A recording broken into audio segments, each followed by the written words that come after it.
Hello friends, आप लोगों का स्वागत है हमारे इस नए वीडियो में। आज के वीडियो में हम एक बहुत ही इम्पोर्टेंट टॉपिक के ऊपर बात किए करने वाले हैं।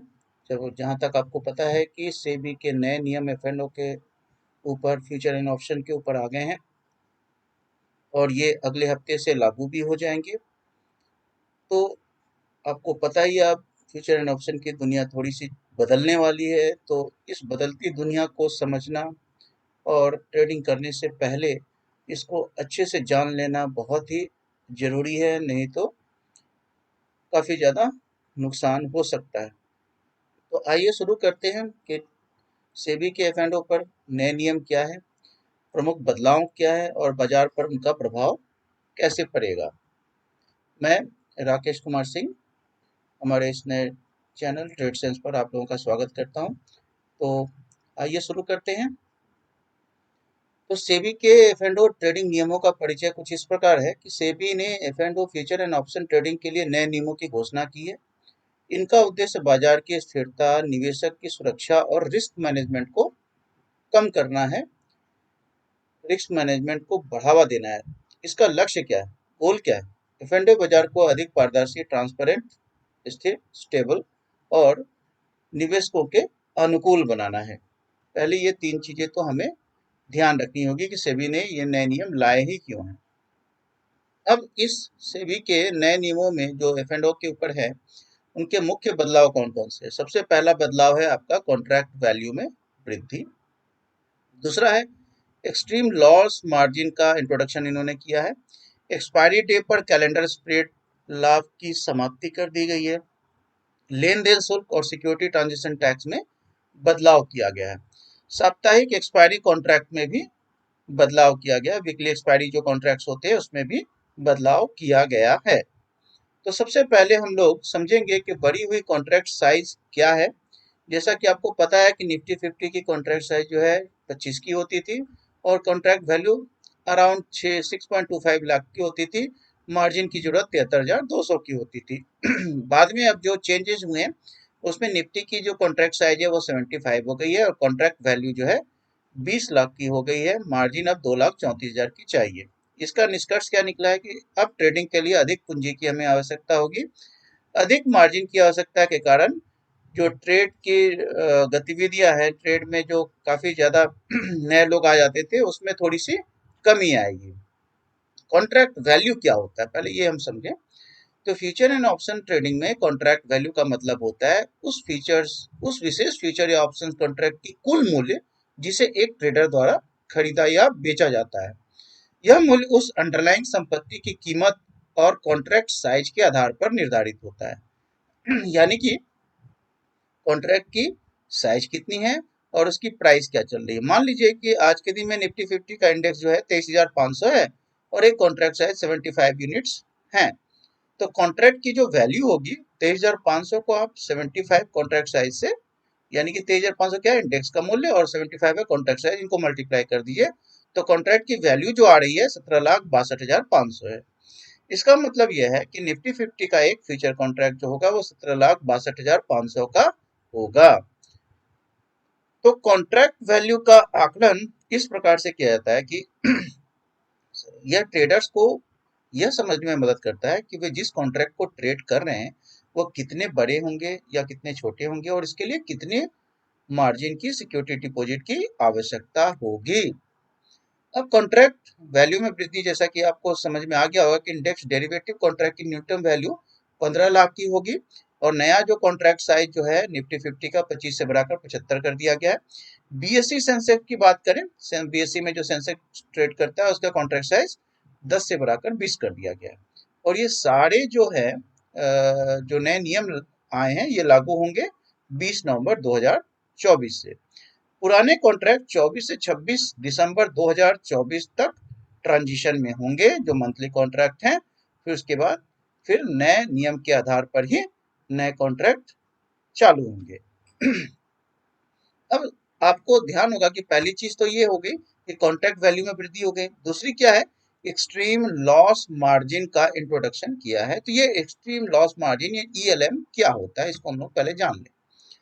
तो extreme loss margin future and option trading में एक अतिरिक्त मार्जिन होता है जो कुछ विशेष स्थितियों में ट्रेडर से लिया जाता है, खासकर जब ऑप्शन की एक्सपायरी के दिन शॉर्ट पोजीशन होती है। इसका उद्देश्य होता है स्ट्रेटेजिक रिस्क को कवर करना, यानी वह जोखिम जो अप्रत्याशित और अत्यधिक नुकसान का कारण बन सकता है। तो ईएलएम का मेन उद्देश्य एम क्या है? ईएलएम का मुख्य उद्देश्य ऐसे ट्रेडर से अतिरिक्त सुरक्षा राशि लेना है जो शॉर्ट ऑप्शन पोजीशन रखते हैं, है ना, सेल करते हैं, ताकि या फिर वो कॉल का या पुट का सेल करते हैं ताकि एक्सपायरी के दिन अचानक कीमतों में बड़े बदलाव से उत्पन्न होने वाले भारी नुकसानों को कवर किया जा सके। ठीक है, ईएलएम काम कैसे करता है? ऑप्शन के एक्सपायरी के दिन, जब ऑप्शन का एक्सपायरी दिन होता है तो ट्रेडर शॉर्ट पोजीशन में होते हैं, तो उस दिन पर एक्सट्रीम लॉस मार्जिन लागू होता है। यह मार्जिन अतिरिक्त होता है और ट्रेडर के पोर्टफोलियो में मौजूद जोखिम को कवर करने के लिए लिया जाता है। अब शॉर्ट इंडेक्स ऑप्शन पर यह लागू होता है। यदि कोई ट्रेडर शॉर्ट इंडेक्स ऑप्शन की पोजीशन रखता है तो उस पर एक्स्ट्रा मार्जिन लिया जाएगा, ताकि उस दिन आखिरी मिनटों में जो अत्यधिक नुकसान होगा उससे बचा जा सके। तो इसको अच्छे से आपको समझ लेना है। एक उदाहरण से मैं इसको समझाता हूँ। मान लीजिए कि निफ्टी ऑप्शंस के शॉर्ट पोजीशन पर 2% का ईएलएम हमारा लागू होता है ना। तो एक्सट्रीम लॉस मार्जिन कितना? 2% का। इसका मतलब ये होगा कि उस दिन ट्रेडर को अतिरिक्त 2% मार्जिन की आवश्यकता होगी, जो कि उस ऑप्शन कॉन्ट्रैक्ट की वैल्यू पर आधारित होगा। जैसे अगर कॉन्ट्रैक्ट वैल्यू 10 लाख है तो ट्रेडर का 20,000 का अतिरिक्त मार्जिन ट्रेडर को रखना पड़ेगा। कभी कभी बढ़ा हुआ भी ईएलएम देना पड़ सकता है जब deep out of the money options लेते हैं आप, तो उस पे जो होगा एक्सट्रीम लॉस मार्जिन और भी बढ़ सकता है। या नुकसान की संभावना को देखते हुए लिया जा सकता है, जैसे कि 50,000 की वैल्यू वाले ऑप्शन पर 3% से 5% तक का एक्सट्रीम लॉस मार्जिन लागू हो सकता है। ऑप्शन कॉन्ट्रैक्ट के एक्सपायरी के दिन शॉर्ट इंडेक्स ऑप्शन पर अतिरिक्त 2% का ईएलएम लागू होगा, है ना। ये आपको समझ में आ गया होगा कि ईएलएम लागू होगा दिन की शुरुआत में खुली शॉर्ट पोजीशन पर और नए शॉर्ट ऑप्शन पर जो एक्सपायरी डे पर खोले जाएंगे। इन दोनों पर, जो पहले से खुली हुई है ओपन शॉर्ट पोजीशन है, या जो एक्सपायरी डे पर हम नया शॉर्ट पोजीशन हम लेते हैं, कॉल या पुट हम सेल करते हैं, तो उस पर ईएलएम लागू होगा।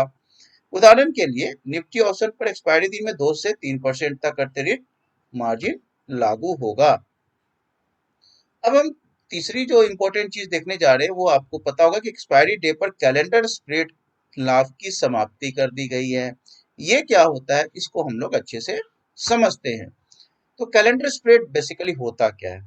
कैलेंडर स्प्रेड जो होता है वो फ्यूचर एंड ऑप्शन ट्रेडिंग में एक प्रकार की ऑप्शन स्ट्रेटेजी होती है, जिसका उपयोग विशेष रूप से वक्त के साथ कीमतों में बदलाव और वोलेटिलिटी का लाभ उठाने के लिए किया जाता है। इसे टाइम स्प्रेड भी आप कह सकते हैं, क्योंकि इसमें एक ही स्टॉक या इंडेक्स के ऑप्शन को अलग अलग एक्सपायरी डेट्स पर खरीदा और बेचा, ध्यान रखना है, खरीदा और बेचा दोनों जाता है।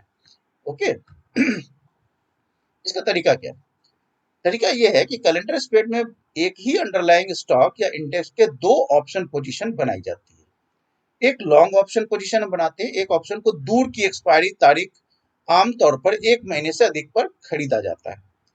ध्यान रखना है कि लॉन्ग ऑप्शन जो किया जाएगा वो थोड़ा डिस्टेंट लिया जाएगा, डिस्टेंट एक्सपायरी की ली जाएगी, जबकि शॉर्ट पोजीशन जो होगा वही ऑप्शन उसी अंडरलाइन स्टॉक या इंडेक्स पर, लेकिन एक छोटी एक्सपायरी तारीख आमतौर पर 1 हफ्ते के लिए या 1 महीने के भीतर बेचा जाता है।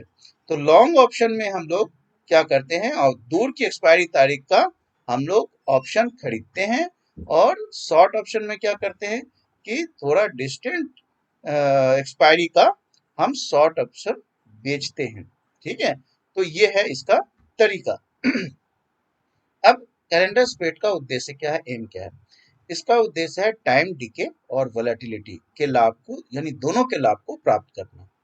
यह स्ट्रेटेजी उन ट्रेडर्स के लिए काफी ज्यादा हेल्पफुल होता है जो यह मानते हैं कि नजदीकी एक्सपायरी की ऑप्शन जल्दी समय के साथ अपनी वैल्यू खो देंगे, जबकि दूर की एक्सपायरी वाले ऑप्शन की वैल्यू अपेक्षाकृत स्थिर रहेगी या बढ़ सकती है। उदाहरण के लिए एक हम इसका एग्जांपल से समझते हैं। मान लेते हैं कि अंडरलाइंग स्टॉक हमने, जो स्टॉक नहीं कहेंगे हम लोग, इंडाइसेस कहेंगे, निफ्टी 50।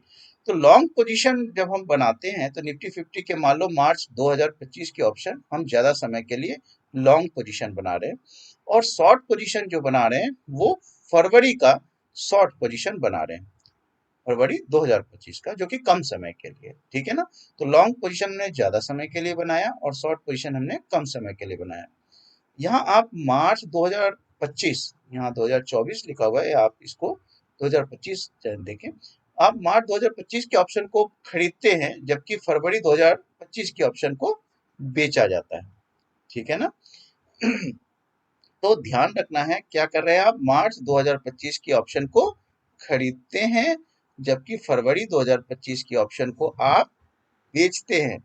इस प्रकार के स्प्रेड में आपको वक्त के साथ टाइम डीके का लाभ मिलता है, क्योंकि नजदीकी एक्सपायरी वाले ऑप्शन तेजी से अपनी वैल्यू खोते हैं जबकि दूर की एक्सपायरी वाले ऑप्शन की वैल्यू उतनी कमी नहीं आती है ना। तो इससे इसका हमें कैलेंडर स्प्रेड का फायदा मिल जाता है। वोलेटिलिटी से लाभ क्या होता है, अगर स्टॉक या इंडेक्स की वोलेटिलिटी मूल्य में उतार चढ़ाव होता है तो दूर के ऑप्शन की वैल्यू बढ़ सकती है जिससे लाभ होगा। और अगर टाइम डिके होता है कैलेंडर स्प्रेड में, नजदीकी एक्सपायरी वाले ऑप्शन के लिए टाइम डिके का फायदा मिलता है क्योंकि उनका मूल्य समय के साथ तेजी से घटता है। तो कम जोखिम होता है, इस रणनीति में जोखिम कम होता है क्योंकि एक पोजीशन से होने वाला नुकसान दूसरे पोजीशन से ऑटोमेटिकली कवर हो जाता है। तो देख ही रहे हैं कि ये काफी अच्छा होता है, लेकिन इसके कुछ नुकसान भी हैं। नुकसान क्या है, कॉम्प्लिकेटेड स्थिति, यदि बाजार की दिशा बहुत तेजी से बदलती है तो यह रणनीति नुकसान भी दे सकता है। कम रिटर्न, कैलेंडर स्प्रेड का मुख्य उद्देश्य समय और वोलेटिलिटी के बदलाव का लाभ उठाना है, लेकिन यह रणनीति उतना बड़ा रिटर्न उत्पन्न नहीं कर सकता जितना अन्य रणनीतियां कर सकती हैं। और इसमें यह भी ध्यान रखना है कि मार्जिन की आवश्यकता होती है, इस रणनीति को लागू करने के लिए ट्रेडर को पर्याप्त मार्जिन की आवश्यकता होती है। अब कैलेंडर स्प्रेड और ब्रोकरेज फीस। कैलेंडर स्प्रेड की स्ट्रेटेजी में एक ही स्टॉक या इंडेक्स के दो ऑप्शन होते हैं, इसलिए ब्रोकरेज फीस भी दो बार ली जाती है, एक खरीदने पर और एक बेचने पर। इसका मतलब है कि इस रणनीति में ब्रोकरेज शुल्क ज्यादा हो सकता है। हम निष्कर्ष क्या हुआ, कैलेंडर स्प्रेड एक प्रभावी ऑप्शन ट्रेडिंग रणनीति है जो समय और वोलेटिलिटी के आधार पर लाभ उत्पन्न करने के लिए बनाई जाती है। यह उस स्थिति में उपयोगी होता है जब ट्रेडर को लगता है कि स्टॉक या इंडेक्स की कीमत में बहुत तेजी से बदलाव नहीं आएगा, बल्कि मूल्य में हल्की उतार चढ़ाव और समय के साथ मूल्य की गिरावट यानी टाइम डीके होगी। अब जो नया रूल आया उसके आधार पर क्या हुआ कि एक्सपायरी डे पर कैलेंडर स्प्रेड लाभ की समाप्ति कर दी गई है। फरवरी 2025 से कैलेंडर स्प्रेड पर कोई लाभ नहीं मिलेगा। फरवरी 2025 से पहले शॉर्ट पोजीशन की लंबी पोजीशन द्वारा हेज किया जाता था, मार्जिन का लाभ मिलता था। अब 1 फरवरी 2025 से क्या होगा, एक्सपायरी डेट पर कैलेंडर स्प्रेड पर कोई मार्जिन लाभ नहीं मिलेगा। शॉर्ट और लंबी पोजीशन पर पूरा मार्जिन रखना होगा। और इसमें क्या प्रभाव इसका पड़ेगा कि एक्सपायरी डेट पर आपको हाई मार्जिन की रिक्वायरमेंट होगी। एक इंपॉर्टेंट चीज हुआ है कि लेन देन शुल्क, है ना, यानी ट्रांजेक्शन चार्ज जिसको कहते हैं, और एसटीटी में बदलाव हुआ है। तो लेन देन शुल्क, ट्रांजेक्शन चार्ज और सिक्योरिटी ट्रांजेक्शन टैक्स में बदलाव हुआ है। कैश मार्केट में जो ट्रांजेक्शन चार्ज था 2.97 पर लाख था, पर लाख हो गया, जो कि पहले 3.22 था। इक्विटी फ्यूचर्स में अब ये हो गया 1.73 पर लाख, और इक्विटी ऑप्शन में 30.03 प्रति लाख। इसका प्रभाव में ट्रेडिंग की लागत में मामूली बदलाव होगा।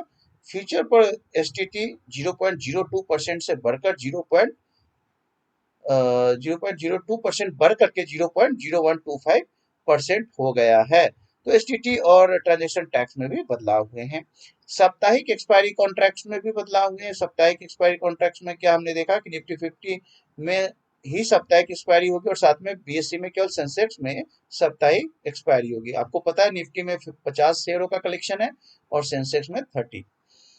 प्रमुख कॉन्ट्रैक्ट की आखिरी ट्रेडिंग तिथियां कुछ इस तरह से हैं कि बैंक निफ्टी जो है, अगर हम बात करें तो इस महीने के 13 नवंबर को एक्सपायर हो चुकी है। मिड कैप निफ्टी 18 नवंबर को एक्सपायर होगी और फाइनेंशियल निफ्टी जो है 19 नवंबर को एक्सपायर हो जाएगी। बढ़ी हुई कॉन्ट्रैक्ट साइज के बारे में जान लेते हैं जो रिवाइज किया गया है। तो निफ्टी 50 का स्टॉक लॉट साइज जो है 25 से बढ़ाकर 75 कर दिया गया है। निफ्टी बैंक का लॉट साइज 15 से बढ़ाकर 30 कर दिया गया है। फिर निफ्टी का 25 से 65 कर दिया गया है, और मिड कैप निफ्टी का 50 से 120, और निफ्टी नेक्स्ट 50 का लॉट साइज 10 टू 25 कर दिया गया है। सेंसेक्स की लॉट साइज 10 टू 20 मैंने बता ही दिया। बैंक की लॉट साइज जो है 15 से 30 कर दी गई है। अब ब्रोकर्स पर क्या प्रभाव पड़ेगा, उन पर क्या इफेक्ट करेगा ये, तो सेबी के नए नियमों पर ब्रोकर्स का प्रभाव कुछ इस तरह है कि बढ़ी हुई मार्जिन आवश्यकता है, ब्रोकर्स को अधिक पूंजी की आवश्यकता होगी। क्लाइंट का खो जाना, कुछ व्यापारी लचीले नियम वाले अन्य ब्रोकर के पास जा सकते हैं, ठीक है ना।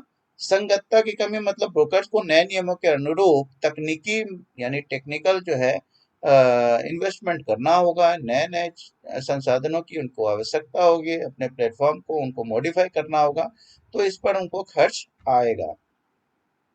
तो मुख्य बिंदु और निष्कर्ष क्या निकला कि बढ़ी हुई पूंजी आवश्यकता यानी कॉन्ट्रैक्ट साइज बड़े होने के कारण अब ट्रेडर्स को ज्यादा कैपिटल की रिक्वायरमेंट होगी, है ना। और ईएलएम और कैलेंडर स्प्रेड नियमों से लिवरेज कम हो जाएगा।